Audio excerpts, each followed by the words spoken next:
Let's get one thing straight.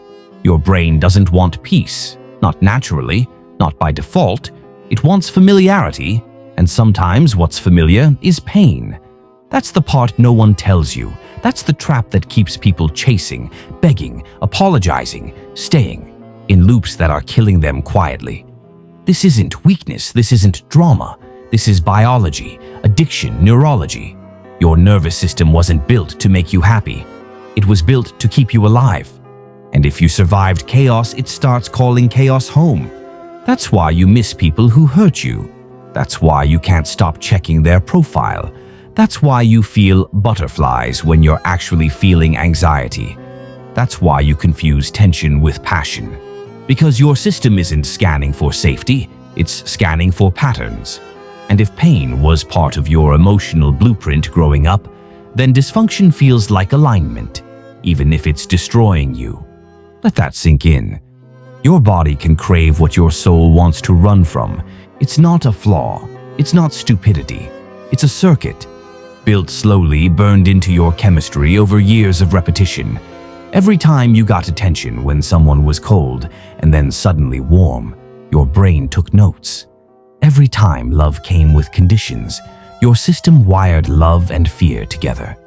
Every time you walked on eggshells to keep someone happy, your brain told you, this is how you survive. Fast forward. Now you're in relationships, not just romantic ones, but friendships, even work dynamics, where love still feels like control, where silence still feels like punishment, where someone giving you just enough to keep you around feels like a high. You're not being irrational. You're responding to an environment your body remembers. You're not drawn to toxic people. You're drawn to what your brain thinks is familiar. And familiar feels safe, even if it's wrecking you. The worst part, most of this happens underneath awareness. You'll tell yourself you're being understanding. You'll say, they're just going through something. You'll say, I don't want to give up on people. But deep down, you're not protecting them. You're protecting the story that love should be earned, that peace has to be paid for, that maybe if you're good enough this time, the chaos will finally calm down. But it won't. Because you're not dealing with people, you're dealing with patterns, circuits, triggers, loops that don't fix themselves until you break them on purpose. Here's what toxic connection does. It gives you just enough warmth after the cold, just enough praise after the neglect, just enough presence after withdrawal, and your brain lights up. It's the dopamine of uncertainty, the high of unpredictability. It's the same mechanism that keeps gamblers stuck at slot machines. Maybe this time, maybe this pull, maybe this message, maybe this apology. And the moment it gives you that sliver of hope, you're hooked again. Not because you're weak, but because intermittent reinforcement is the most addictive form of conditioning on Earth. You don't get addicted to bad people. You get addicted to the emotional spike, the contrast, the intensity. The fact that they disappear and then come back, that they hurt you and then hold you, that they invalidate you and then compliment you just in time. You never feel safe, but you feel alive. And in the absence of real peace, intensity feels like love. That's why the calm ones feel boring. That's why the secure ones feel off. You say there was no spark, but what you really mean is they didn't trigger my nervous system. And because your nervous system is used to chaos, calm feels unnatural. You don't know what to do with it. So you sabotage. You ghost. You push away the thing that isn't hurting you because your body doesn't recognize it as home. And that right there is the tragedy. You'll keep craving the very people who drain you. You'll miss the ones who made you feel small. You'll long for people who never really saw you because they mirrored the way you were trained to feel love. Not directly, but indirectly, through pain, through repair, through the chemical confusion of cortisol and dopamine dancing in your bloodstream. And every time they leave and come back, every time they go cold and then warm, your brain says, see, it worked. You held on. They returned. That's connection. And the cycle deepens. The more you endure, the more you believe you have to. The deeper you go, the harder it is to imagine anything else. And then the most dangerous thought of all creeps in. Maybe this is just what love is. But it's not. It's what your system thinks love is. Because love wasn't modeled with consistency. It wasn't given in stillness. It came with a hook, a test, a chase, a cost. So now you find yourself chasing people who feel right and wondering why you keep ending up in the same emotional hell. This is the loop. And your brain is wired to keep it going, not because it hates you, but because it's trying to protect you from the unknown, even if the unknown is better than the life you've been repeating. So when you leave someone toxic and still miss them, that's not proof that you made a mistake. That's withdrawal. You're not mourning the person, you're detoxing the pattern. And it's going to hurt, not because you lost something real, but because your body is trying to rewire, because your brain is screaming, "Where's the spike? Where's the chaos? Where's the tension we called love?" You have to hold the line. You have to feel the discomfort without running back into the fire. You have to sit in the silence without confusing it for danger. You have to recognize that healing doesn't feel good at first. It feels foreign. Because your system doesn't know how to interpret peace. Not yet. Let's cut the mask off this thing. The problem isn't that you don't know they're bad for you. You know. You've known. You felt it the first time your stomach dropped after they ignored you. You knew when you reread the message they never answered. You knew when they said something cruel and wrapped it in a smile. That's not the issue. The issue is what happens after you know. You doubt yourself. You minimize it. You say, "Everyone has flaws." You tell yourself, "I'm not perfect either." You repeat their excuses in your own voice until you start to believe them. But the truth didn't change. What changed was your need, your chemistry, the pull, the loop. And this loop, it isn't about logic. It's about wiring. It's about the way your nervous system registers inconsistency as intensity. The way the unpredictability triggers a spike, not just emotionally but chemically. Cortisol, dopamine, adrenaline, a cocktail you didn't ask for but one your brain now associates with love. That's how the loop keeps you, not with clarity, but with confusion, not with truth, but with tension, not with safety, but with suspense. Toxic people don't win because they're smarter. They win because they activate your survival brain. They pull you out of the part of your mind that sees clearly and trap you in the part that reacts, the part that doesn't want truth, the part that just wants resolution. Any resolution, an answer, a signal, a message, a fix. And when that fix comes, when they finally text back, when they finally apologize, when they finally call you babe after days of coldness, your brain gets hit with a reward spike so powerful it overrides everything else. The pain? Gone for a second. The doubt? Silenced. The loop? Federal. And now your body thinks it was right to wait. It thinks holding on was smart. It thinks love was proven. When all that actually happened was a chemical trap just closed around you one more time. Let's be blunt. Your trauma-bonded brain doesn't want healthy love. It wants relief. Relief from silence. Relief from doubt. Relief from the ache. And toxic people master that game. They create the ache. They control the relief. They decide when you get fed, when you get seen, when you get loved. It's not connection. It's control. It's Pavlov with lipstick. And still, you chase it. Not because you're broken, but because somewhere along the line, your brain decided that love equals waiting. Love equals effort.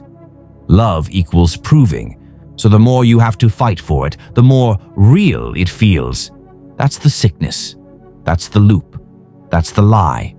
You start telling yourself, if I just hold on longer, they'll come back different. You start reading between their words like there's a hidden promise in their silence. You start defending someone who doesn't even notice when you disappear, because in your mind the history matters more than the reality, but it doesn't. Read that again. The history doesn't matter more than the reality. What they were doesn't outweigh what they are. What you thought it could be doesn't cancel out what it keeps becoming. And I get it. You don't want to start over. You don't want to feel like all the effort, all the forgiveness, all the years were wasted. You want to believe there's still a chance, that the version you met in the beginning is the real one, and the rest is just stuff they're working through. But here's the truth. The beginning was a performance. The rest is the pattern. You're not crazy. You're not imagining things. You're just finally seeing the circuit for what it is, a loop that uses hope as bait. And the longer you stay, the more you train yourself to settle for almost. Almost happy, almost seen, almost loved. But almost kills people slowly. It drains your energy in tiny drops. It rewires your worth. It erases your standards one boundary at a time, until you don't even recognize what peace feels like, because your nervous system equates peace with disconnection. Let me say that again. Your body now treats calm as emptiness. That's why you chase intensity. That's why you sabotage the kind ones. That's why silence feels unbearable, because your circuit is built for chaos. And without chaos, you assume something must be wrong. So you pick a fight. You create drama. You check their page. You scroll their followers. You search for clues, not because you want pain, but because pain feels real. Pain feels active. Pain feels like something's happening, and still you call it love. But love doesn't feel like dying. Love doesn't require pain to prove itself. Love doesn't disappear and come back on its own terms. Love doesn't gaslight. Love doesn't punish. Love doesn't test you to see if you'll still stay. That's not love. That's emotional warfare. And your body, right now, thinks it's home. That's the hard truth. That's the reason you relapse. That's the reason you miss them even when you know they're wrong for you, because your system still believes that tension is intimacy, that chaos is passion, that you deserve to earn love, not receive it freely. So how do you break it? How do you undo a circuit built in childhood and reinforced by every toxic relationship since? You rewire. Not with affirmations, not with feel-good quotes, but with action. You leave when it's quiet. You stay gone when they reach out. You sit with the ache. You let your body panic. You breathe through it. You teach your system, this feeling won't kill you. That's the hard part, reconditioning your nervous system to stop equating safety with silence, to stop seeing no response as abandonment, to stop interpreting peace as loss. Because the first time you walk away and don't get a fix, your body screams. Your mind begs you to go back. Every part of you says, please, just one more reply, just one more check-in, just one more scroll. And if you break, the circuit strengthens. But if you hold, if you sit in the fire long enough, your body starts to unlearn. And slowly, peace becomes familiar. Safety stops feeling fake. The calm ones start making sense. And the people who once pulled you like magnets start to lose their charge. Not because they changed, but because you did. Because your nervous system stopped mistaking chaos for love. And the moment that shift happens, you're free. Not healed, not perfect, but free enough to finally choose love that doesn't hurt. Here's where it gets real. You know they were bad for you. You know the loop was killing you. You've seen it for what it is, not love, not connection, but a cycle. You stayed because the pattern felt like home. You craved the crash. You got addicted to the noise. And now you've left, or you're trying to, and your body's screaming. Not in words, in silence, in absence, in that hollow space where the chaos used to live. This is the part they never show. The part after you walk away. After the last message. After the final break. When you say, never again, and your mind agrees, but your nervous system starts to panic. Because you didn't just lose a person, you lost a circuit, a chemical pathway that used to keep you stimulated, distracted, high. And now you're raw. Now you're alone. And it feels like grief, even though logic says you're better off. You know you shouldn't go back, but you still check your phone. You still play back their words. You still find yourself staring into nothing, rehearsing the last conversation, hoping that this time you'll find a different answer. You won't, but that doesn't stop your brain from searching. You think you miss them, but what you really miss is the illusion, the rhythm, the familiarity, the reward spike, the validation that came right after the wound, that moment where the pain flipped into a hit of attention and your body went, "Finally." That's what you miss, not the person. The relief, the chemical high. And that withdrawal, that's where most people break. They go back, not because they forgot the damage, but because the silence feels worse. The pain of absence feels sharper than the pain of presence. The nothingness feels louder than the chaos. So they pick the pain they're used to. They call it love. They say it's complicated. They give it another shot. But it's not complicated. It's a loop. And your body is wired to keep loops alive, even when your soul is begging you to stop. This is where the reprogramming begins, not with a fresh relationship, not with closure, but with holding the line when everything inside you wants to run back into the fire. You don't need to replace the chaos. You need to sit in the space it used to fill. You need to prove to your system that nothingness is not the enemy, that silence is not punishment, that calm is not abandonment. Because right now your brain equates peace with boredom. It doesn't trust it. It doesn't know what to do with it. And unless you teach it otherwise, you'll keep chasing intensity. You'll keep calling it chemistry. You'll keep finding yourself in the same pain, just with different faces. The work starts here, and it's not glamorous. You'll go to bed with no goodnight text and feel like something's missing. You'll wake up and instinctively reach for your phone, hoping for a notification that doesn't come. You'll catch yourself checking their page, not because you want them back, but because some part of you is still looking for meaning in their silence.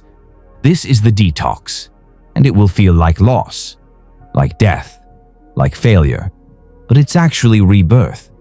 Every time you resist the urge to re-engage, you weaken the circuit. Every time you breathe through the panic instead of answering it, you rewrite the wiring. Every time you choose stillness over stimulation, you reclaim a piece of yourself that was once outsourced to their attention. It's slow, it's brutal, but it's working. The part of you that believed love had to be earned is dying. The part of you that confused longing with love is quieting. The part of you that once craved validation from the person who kept you guessing is healing. But make no mistake, healing won't feel like a celebration. It will feel like confusion, like fatigue, like being stripped of something you thought you needed. You'll second-guess yourself. You'll have dreams about them. You'll wake up angry that they still live in your mind even after all this time. This doesn't mean you're weak, and it means you were loyal to a lie. And that loyalty takes time to unwind. So let yourself grieve, not for them, but for the version of you that thought you needed their love to be enough. That version of you carried too much, gave too much, waited too long, said yes too often, let themselves be used in the name of understanding. That version of you deserves mourning and a goodbye. Because the you that's coming, the one being built right now in the silence, that version doesn't beg. That version doesn't chase intensity and call it connection. That version doesn't lose sleep waiting for someone to get it. That version knows that peace is not boring. It's sacred. And here's what they don't prepare you for. When you start to heal, the chaos comes knocking. Not just from them, from new people wearing the same mask. New people with the same patterns, same rhythms, same red flags, just painted a different color. Your test is not whether you can avoid all toxicity. Your test is whether you recognize it sooner, whether you choose differently, whether you feel the old circuit light up, the temptation, the familiarity, the rush, and still say no. That's the moment healing becomes instinct. That's the moment you become dangerous to the system that once fed on your need. When you stop being reactive, when you stop negotiating with patterns you've already outgrown, when you stop auditioning for people who never deserved access to you. That's when the whole loop collapses. You stop being the person who survives. You start being the person who chooses. Because that's the truth, isn't it? You were never too sensitive. You were never asking for too much. You were never hard to love. You were just trying to love people who didn't have the capacity or the desire to meet you. And somewhere along the line, your brain decided that was normal. Not because you were weak, but because your system was trained in chaos, and chaos is a persuasive teacher. But now you teach yourself. You teach your nervous system that safety isn't silence followed by breadcrumbs. You teach your body that real love doesn't require a test.